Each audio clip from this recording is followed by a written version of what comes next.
if you just mix these things together and start letting your bread rise, it's not going to be very tasty. It's going to be edible but somewhat bland. And what gives French bread's flavor is essentially from how the dough is treated before you start. So essentially letting the dough ferment a little bit is what gives a good French bread that kind of subtle nutty aroma. And a way a lot of breads are made, they're either made with sourdoughs or pre-ferment. A sourdough is basically the dough is allowed to ferment with both yeast, and it also develops a symbiotic sort of infection with local bacteria. And the bacteria that are living symbiotically with the yeast will break down the sugars and the carbohydrates in the bread and make things like lactic acid.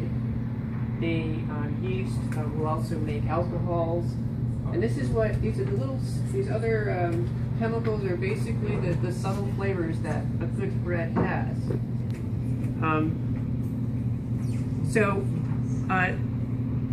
To do this, you have to basically you'll have something called a pre-ferment. A professional bread baking establishment will do something like they'll have a starter culture, which for sourdoughs, they essentially keep feeding this little this culture of dough with flour and water every day. They take a little bit from it, and then they add their fresh yeast and their fresh flour, they mix it up, they let it rise, and then this is how they'll get their sourdough. They can do the same thing with French bread. So they'll use a little bit of the dough from the day before and mix it in with their fresh ingredients and start making a new loaf that way. So some things that you can't really do at home, most people don't have a professional baker's oven, which uses steam, high temperature steam. You know, we can kind of approximate that by putting pans of water in your conventional oven. You can spray the bread a little bit with a sprayer, like what I have right here. This is just a heavy-duty sprayer that I use for this purpose.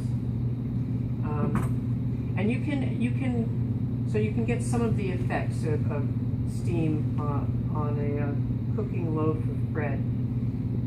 The steam essentially hydrolyzes the carbohydrates on the surface of the bread, and you get basically disaccharides and polysaccharides, and that's what kind of gives the bread loaf like a crackly kind of texture on the surface.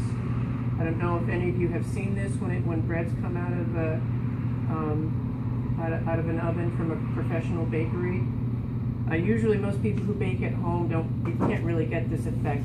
You may not have noticed it, but you have to have steam to get that effect.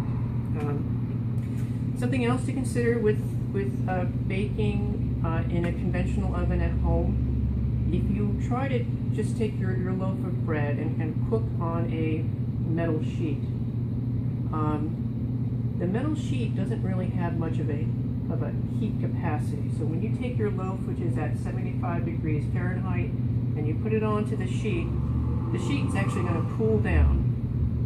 The bottom of the loaf won't get very hot. The top of the loaf, which is exposed to the 450 to 475 degree Fahrenheit temperature, will start cooking a lot faster than the underside. So you'll get a loaf that's kind of white on the bottom and brown on the top. The baking stone, which is in the oven right now, it's been preheating for like an hour and a half. That baking stone it's got a large thermal mass, and you put the loaf of bread on it, it's going to stay at about 460 degrees Fahrenheit, and the loaf of bread will come out nice and evenly cooked. This will make a real difference when you're baking at home. You can buy pizza stones. They don't really cost very much. They're like, it's like a ceramic piece about this big or so, and I recommend using something like that You can also just use a piece of bluestone or slate that you find outside and just clean. It doesn't need to be a piece of stone. Some people have described a method where they cook inside one of these ceramic Dutch ovens. It's just a big, heavy-duty ceramic pot with a lid. You can put the bread in that. That's got enough of a thermal mass. You put the bread in there, and the underside of the bread will cook along with the top. You'll get good even heating and a nicely cooked loaf that way. Those Dutch ovens also will trap in the moisture, so they do a good job. They're kind of expensive though. They can be around $100, especially one that's big enough to actually cook a loaf. So I have a breadstone that's pretty close to the inner dimension of the oven, so I can use almost all of the real estate when I'm cooking breads, and I can cook 2 loaves at once. If I try to get maybe 3 loaves on there at a time, the loaves will get too close to each other and they won't cook evenly. So they have to have a little bit of space. A convection oven, which is a slightly more expensive oven that people can get in their home, has a fan, and that circulates the hot air. They do a better job of evenly cooking the bread. But I have a fairly modern non-convection oven at home, and it does fine. Before that, I had an oven from the 60s that was horrible. It actually set breads on fire. So you have to, some ovens are so bad, it doesn't matter what you do with your bread, you're going to get uneven cooking, and you just need a different oven. So the other issue of a rising chamber. I fashioned a relatively primitive rising chamber here. In the summertime, it's not usually too hard to find a spot in the house that's at 70 to 75 degrees Fahrenheit. But in the wintertime, it actually might be a little challenging to find some place that's consistently in the mid-70s, actually, maybe up to 78 degrees Fahrenheit. So all I did was take 2 plastic bins that fit in each other and put some water in the void between them. And there's a low wattage fish tank heater. There's a little fish tank heater in there. Now, the fish tank heater only has to, change the temperature of a few gallons of water by a few degrees Fahrenheit, and maybe 10 degrees Fahrenheit if your house is a little cold in the wintertime. So it doesn't need to be a particularly powerful fish tank heater. You don't need to spend $100 on it, something relatively inexpensive. But the fish tank heaters have settings that are good for baking bread, because fish, want to be somewhere between low 80s and 70 degrees most of the time. So this is a basic rising chamber. I use it for the pre-ferment phase and for the final rising phases of the bread. And so I think it might be worth just explaining, it's the heaters and the water in the lower chamber, yes, and that is the water's touching the next chamber, which is using the heat or radiating heat. This whole space in between is filled with water. The bread itself isn't anywhere near the water, and the fish tank heater is obviously in the water. The fish tank heater is not lying in the chamber. If the fish tank heater is outside of water, it will burn up. So the fish tank heater has to be in the water. And I've got a thermometer in there to kind of just keep track of the temperature, but usually the fish tank heater settings are pretty close to what they should be. So this, and you can use this too for other things, like obviously you can still use the bins if you need them for something else, but you can use this to germinate seedlings if you like to garden. Because if you've ever you start your seedlings in the spring and the house isn't very warm, you put your seedlings in here and you turn it up to 80 degrees and everything will germinate within a week. So you can, this is a nifty way of doing multiple things. Is there anything special about the inside of this? No, there's nothing special about the inside. Or the way the bread is placed or anything like that? No, but I have this cloth on top, and what you don't want is when your dough is rising, you don't want a crust to form on the outside of the dough. So if I just had it, if the room was say at 76 degrees and you put the loaf on the table and you're like, well, it's 76 degrees, that's the right temperature, but it would obviously dry out a little bit on the surface of the dough, and that would keep it from expanding, and the dough won't rise as much. So to keep it somewhat moist and from drying out, you cover it with cloth and perhaps some plastic over that if you want. The rising chamber itself, since it's somewhat enclosed, there isn't much drying going on. The cloth in this case, I use a natural linen, which seems to work better than cotton. Sometimes a cotton cloth, when placed on the dough, will stick, or a saran wrap, often placed directly on the dough, will stick. And when you go to move these loaves that you just formed around, if you go to peel off the plastic and it sticks, you'll destroy the loaf. So it's, especially during the final rise, the shape of the dough is fragile, and the way you handle it will definitely affect the final appearance of the loaf and how fluffy it is when it gets into the oven. Okay, so one other point to bring out is the bread rising basket.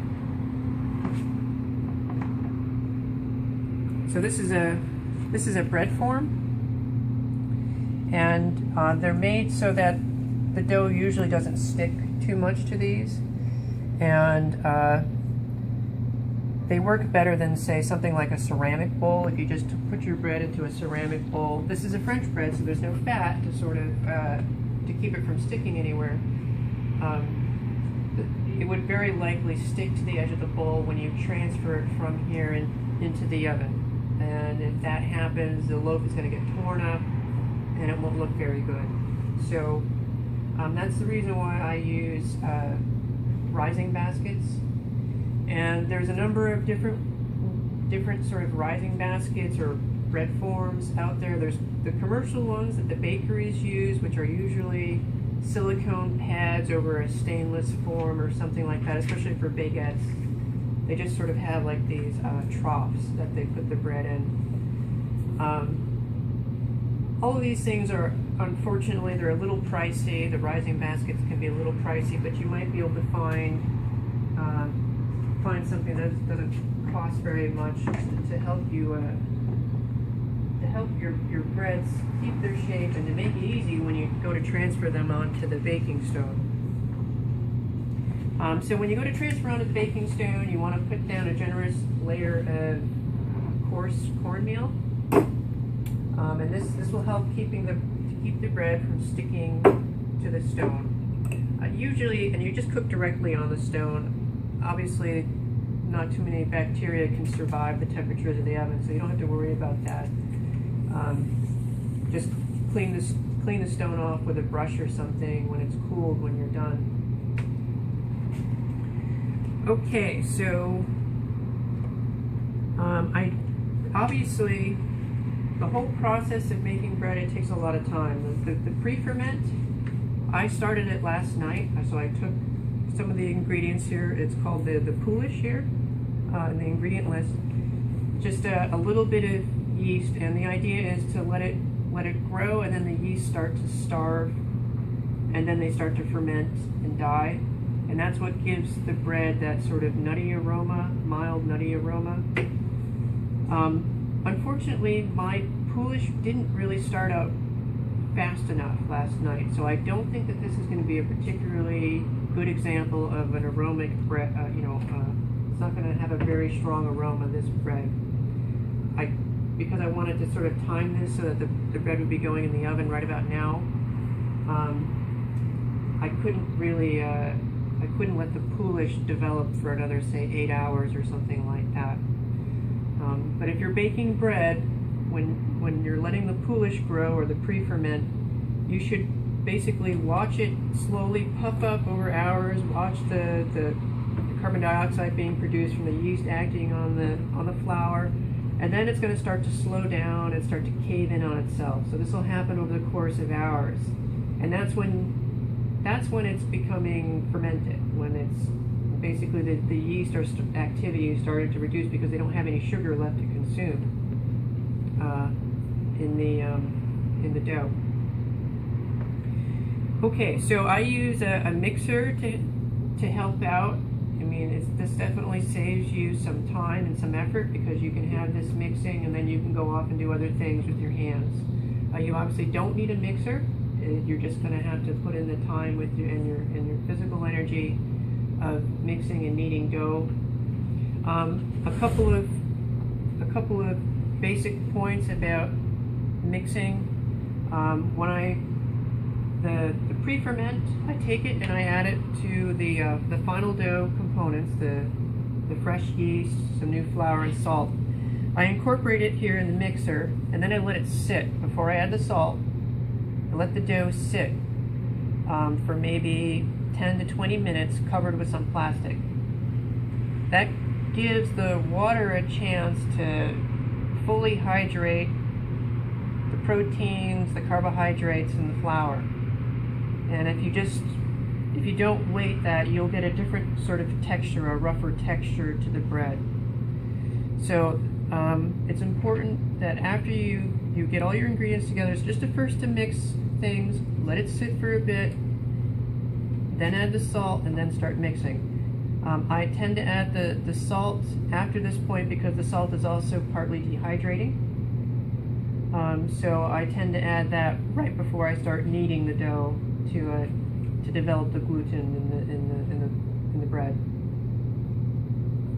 Okay, so other things like the flour, I just use King Arthur bread flour. There's other bread flours, there are unbleached bread flour that you can get at the supermarket. This one seems to work fine. I also sometimes, I've been experimenting a little bit lately with a 00 flour, which is a super fine flour. This is the flour that's used a little more often in Italian breads and in pizza dough. It's got a very subtle difference in texture and flavor, but maybe you'll recognize it when you try some bread today. Okay, so I've got like a little timeline at the bottom of the instruction sheet, and it shows the pre-ferment or the poolish finishing after 14 hours or so, and then there's about 6 hours between mixing, letting the bread rise, folding it. The reason why you fold the bread in between some rises to get the texture even and to get the temperature somewhat uniform throughout the loaf. If you don't fold in between rising periods, you might develop a bit of a crust on the surface of the bread and it won't rise quite as well. I'm not great at shaping loaves. This is something that professional bakers who spend a lot of time shaping loaves. It's not just about making the shape, but they're also they're trying to even out the texture of the loaf and even out the temperature gradients that develop in the loaf so that it rises more evenly.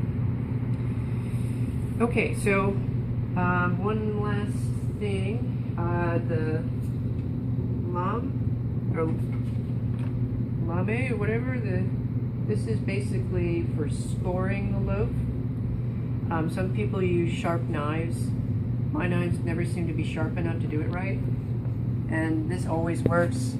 It's a double-edged razor blade with a holder. I tried making one by hand and I cut myself nicely.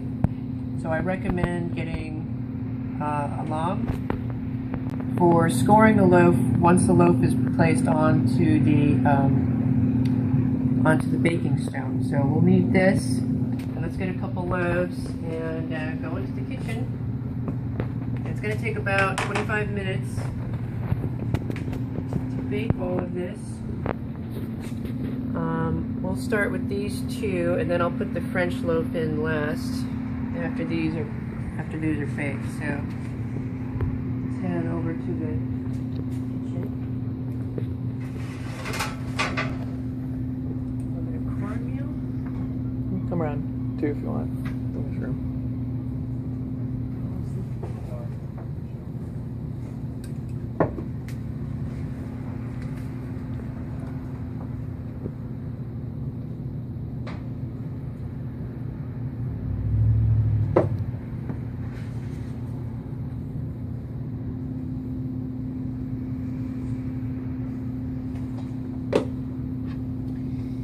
there's a whole bunch of scoring techniques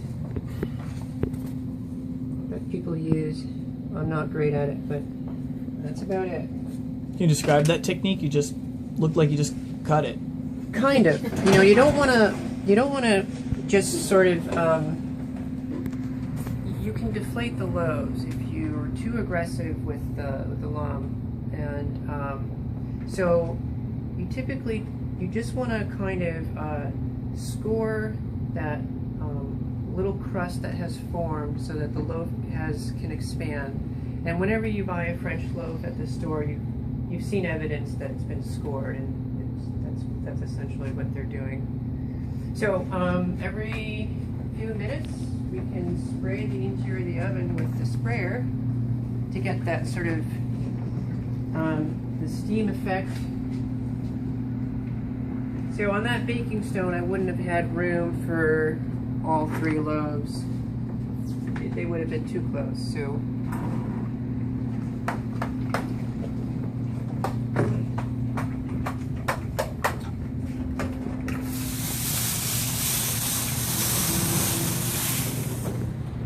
So every few minutes, open the door.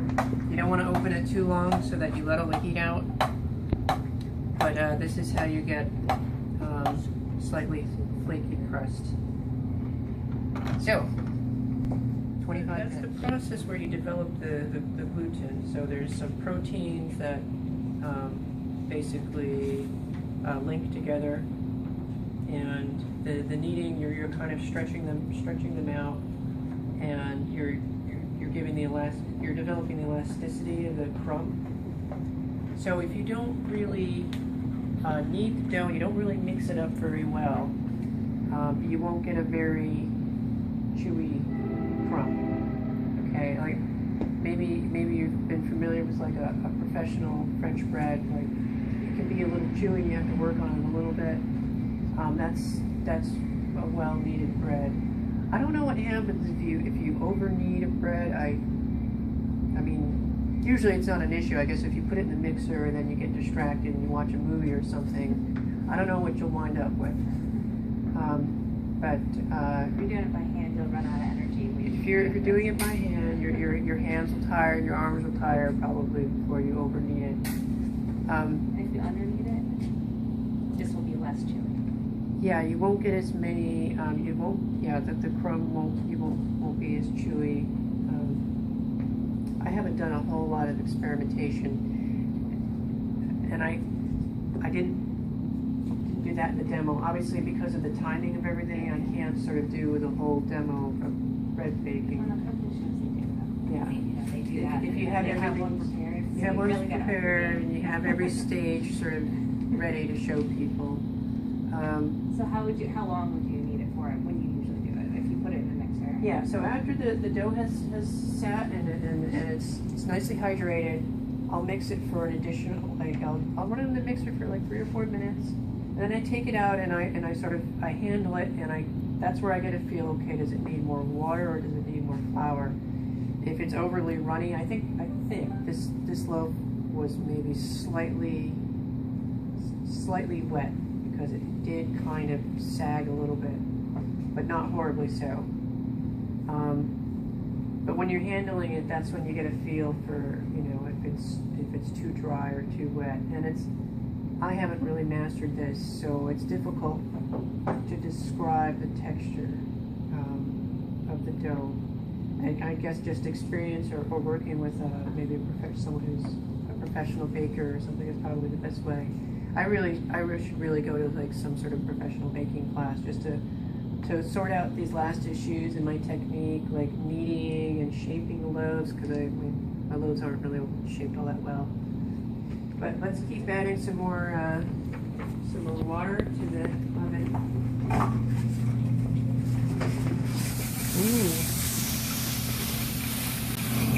Good.